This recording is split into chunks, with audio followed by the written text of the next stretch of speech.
충격, 토트넘, 캡틴 선 정말로 홀대? 1년 연장 옵션 발동 오른쪽 화살표 이유는 선 사우디에 싸게 팔면 안 되니까. 토트넘이 손흥민의 1년 연장 옵션을 발동할 예정이다. 다만 그 이유가 높은 이적료를 받기 위해서라는 주장이 등장했다.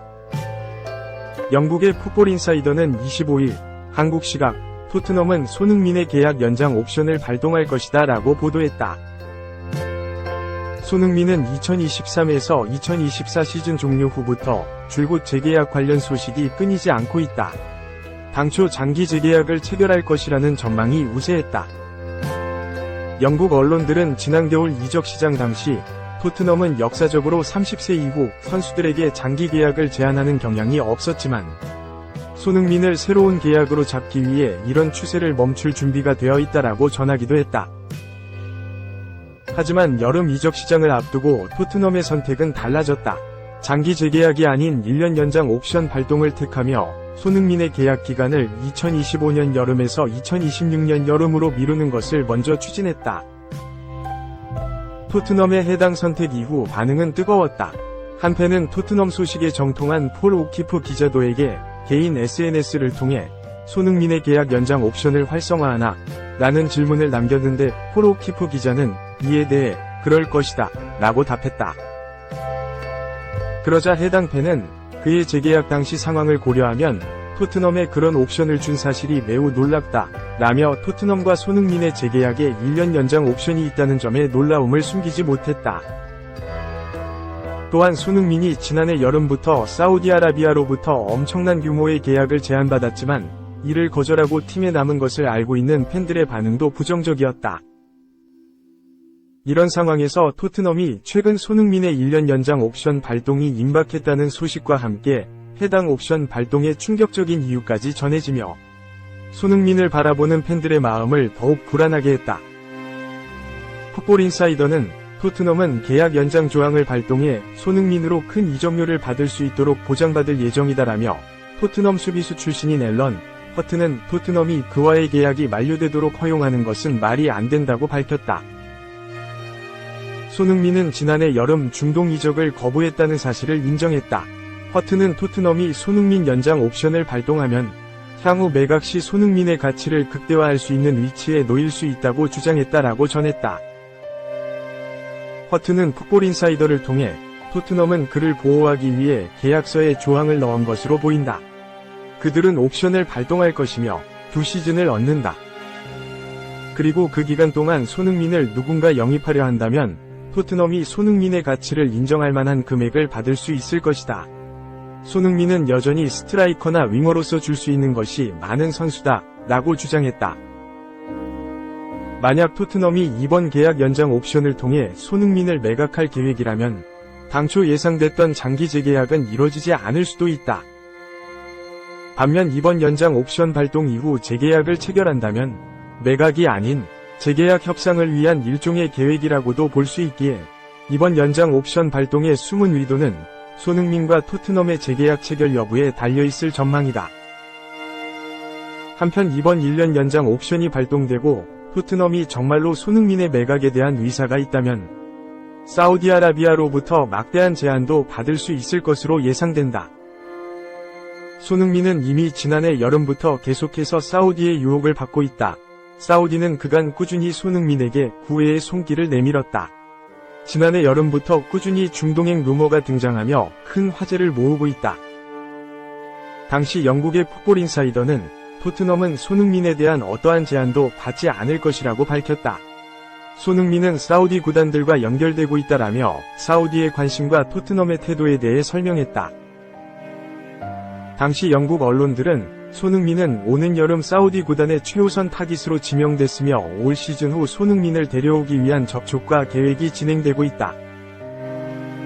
모든 것이 어떻게 달라질지는 모르지만 사우디의 관심은 성공적인 것으로 보였으며 2,500만 파운드, 약 420억 원 연봉 제안도 건넸다고 알려졌다라며 사우디는 손흥민을 데려오기 위해 엄청난 계약 규모를 제시할 준비까지 했다고 전했다. 다만 손흥민은 꾸준히 이적설에 선을 그으며 토트넘 잔류 의지를 밝혔다. 지난 6월 서울 월드컵 경기장에서 열린 2026년 북중미 월드컵 아시아 지역 2차 예선 중국과의 경기 이후에도 이적설에 대한 솔직한 감정을 털어놓으며 확실히 선을 그었다.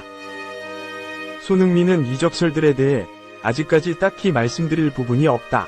구단하고 오고 가는 얘기가 없는 상황에서 이렇게 와전돼서 나가는 것들이 불편한 건 사실이라고 솔직한 심정을 고백했다. 이어 토트넘을 향한 애정을 드러냈다. 그는 나는 항상 토트넘을 위해 최선을 다하고 있고 앞으로도 최선을 다할 것이다. 토트넘에 무언가 성과물을 안겨주고 싶다는 걸 숨기지 않고 항상 말해왔다. 이는 나 자신은 물론 팬분들과 한 약속이기 때문에 그걸 지키고 싶다. 지금은 계약에 대한 이야기가 나올 상황은 아닌 것 같다. 라고 밝혔다.